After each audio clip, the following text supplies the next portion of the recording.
गोरखवाणी का उद्देश्य क्या है? हंसीबा खिलबा रहीबा रंग। काम क्रोध का न करीबा संग। ये न हिंदी है न संस्कृत है। हंसीबा खिलबा रहीबा रंग, काम क्रोध का न करीबा संग। फिर कहेगा तब क्या करेगा? कहते हैं कि हंसीबा खिलबा गईबा गीत। हंसीबा खिलबा गईबा गीत समझ में आ रहा है? और क्या करेंगे? कहते हैं कि दृढ़ कर राखी आपन चित्त। दृढ़ कर राखी आपन चित्त। गोरखनाथ की इस वाणी में वेदांत समाहित हो जाता है। मतलब हम हरदम हंसेंगे खेलेंगे, हरदम स्माइलिंग फेस में रहेंगे। हम लोग कभी हंसते नहीं हैं। देखो सब लोग ऐसे बैठे हैं, मालूम होता है कि चेहरे पर 12 बज रहा है।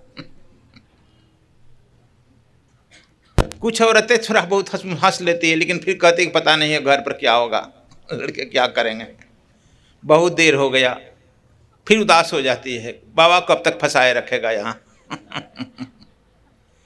सुबह से हम लोग घड़ा लेकर आए हैं।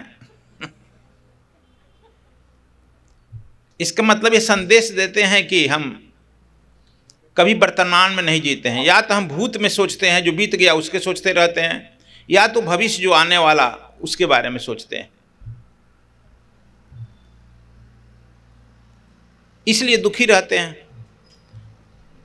ये तो कहते हैं हंसीबा खेलिबा, हंसो खेलो। देखो बच्चे देखते हो हंस रहे हैं खेल रहे हैं, उनको कोई चिंता है? आप क्यों चिंता कर लिए हैं? आचार्य जी को बहुत चिंता रहता है हमारे आचार्य। लेकिन इसमें कहते हैं कि हम लोग जब हंसेंगे नहीं तो काम और क्रोध सताता है। काम का दमन करेगा तो क्रोधी हो जाएगा। इसीलिए हमारे बहुत नहीं कहना चाहिए, आप लोग उल्टा सोच लेगा। हमारे ऋषि मुनि बड़ी क्रोधी रहे हैं, देखा है कि नहीं? परशुराम जी को कितना क्रोध रहा, दुर्वासा जी को। फिर तुम लोग उल्टा सोचेगा कि तो गुरु जी हमारे ऋषि मुनि को शिकायत कर रहे हैं। दुर्वासा जी को कभी हंसते हुए देखा है? कभी आशीर्वाद देते हुए देखा है उनको? दुर्वासा का नाम आते ही कांप उठता है। कृष्ण को नहीं बख्शे श्राप देते। रामा अवतार का भी नाश और कृष्णा अवतार का भी नाश सुनी कि चलते हुए। तो यह हम हंस खेल नहीं रहे। अभी गोरखनाथ का आचार्य उत्तर प्रदेश का मुख्यमंत्री बना है। वो भी पूरे उत्तर प्रदेश को हंसा रहा है, खिला रहा है। हंसा रहा है, खिला रहा है कि नहीं? हंसा रहा है, खिला रहा है।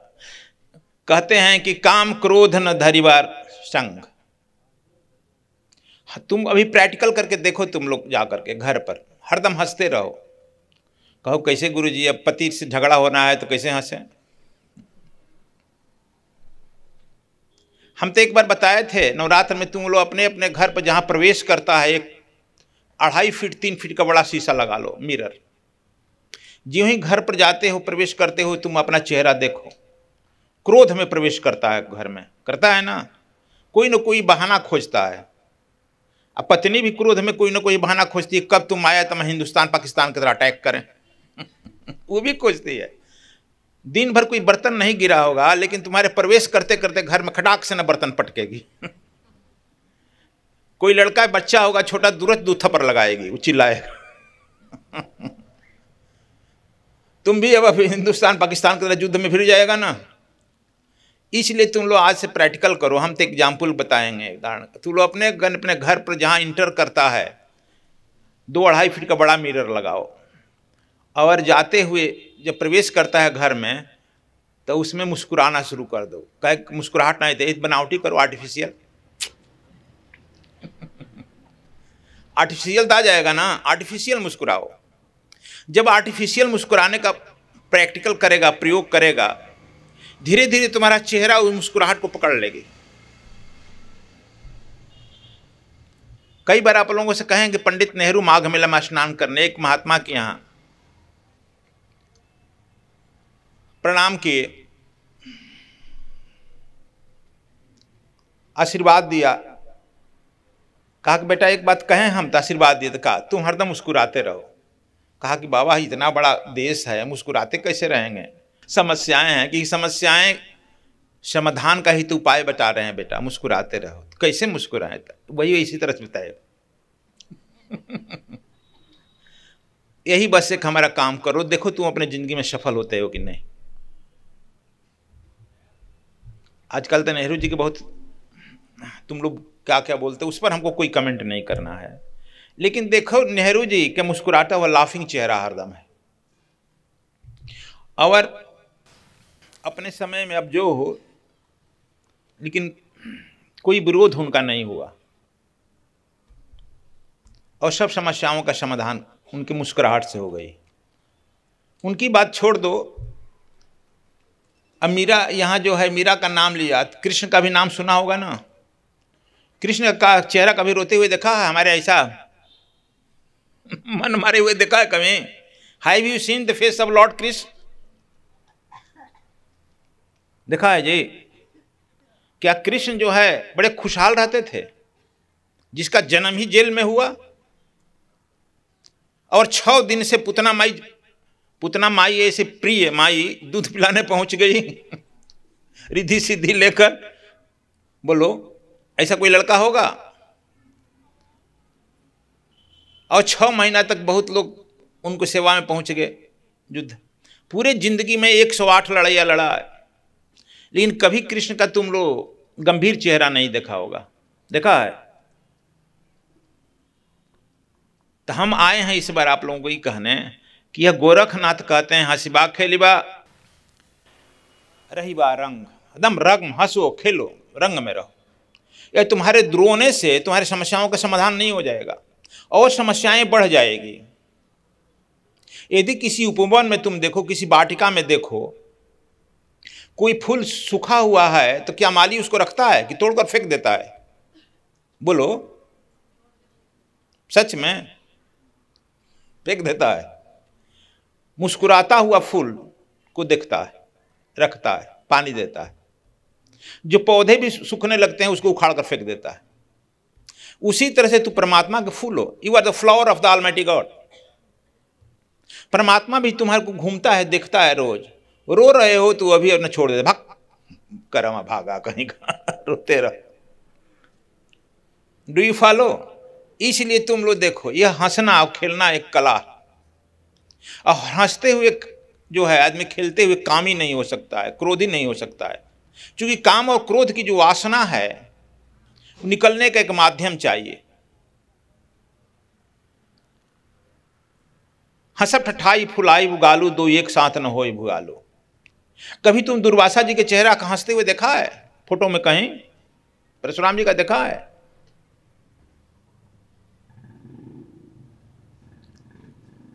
गंभीर। कृष्ण कभी रोते हुए नहीं देखा होगा।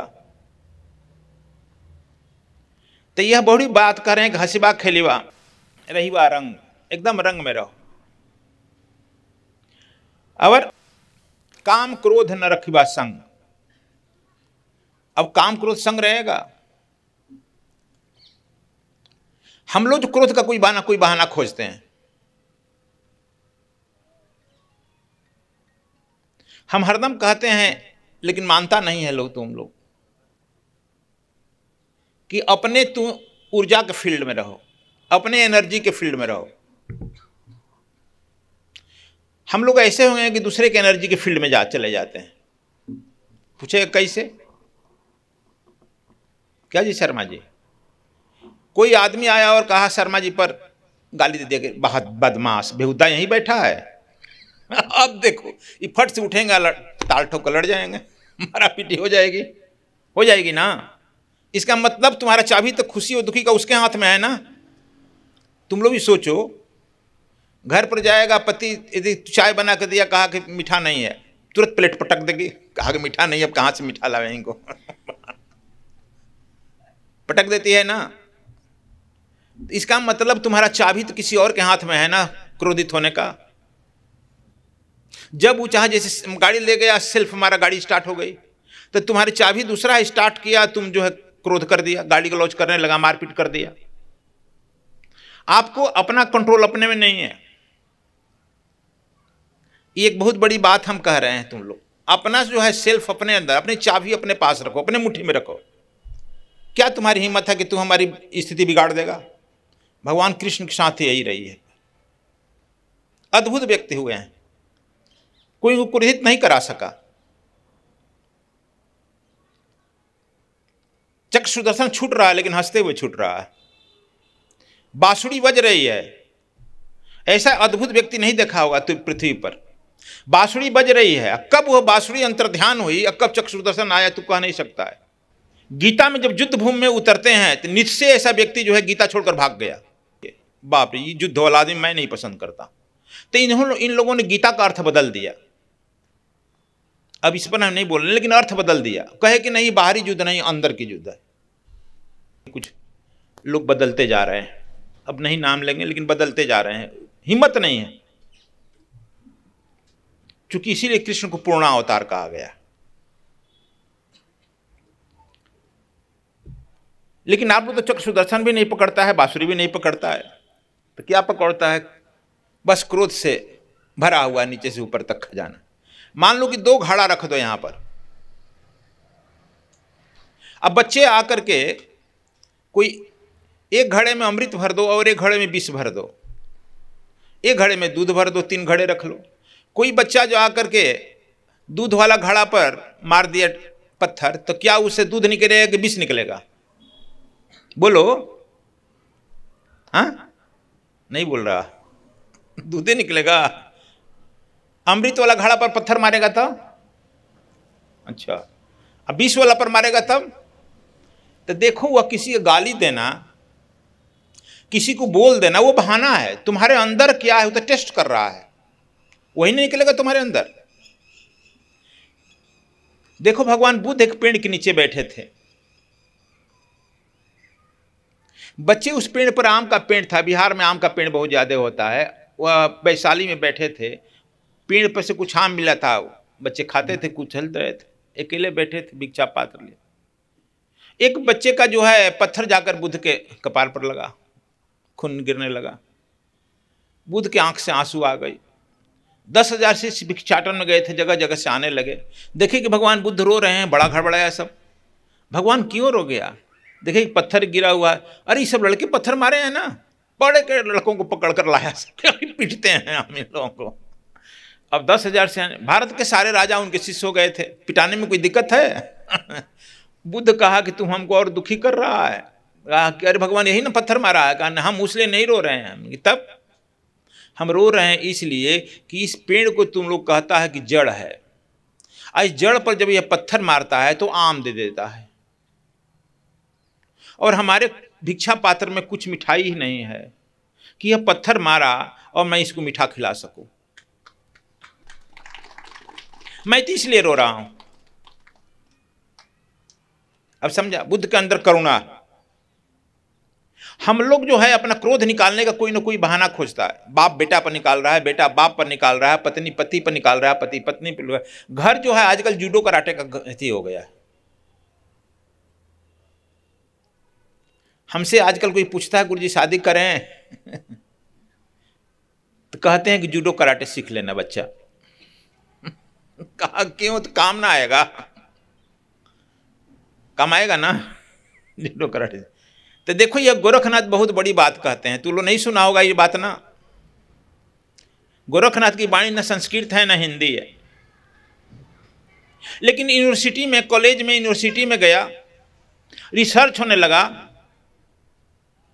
तो लोग सोचे कि अब इसका नाम क्या रखें भाई, न संस्कृत है न हिंदी है न भोजपुरी है,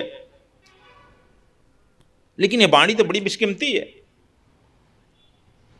यूनिवर्सिटी के प्रोफेसरों का, प्राध्यापकों का, रिसर्च स्कॉलरों का जो है दिमाग गड़बड़ा गया, क्या हम नाम रखें।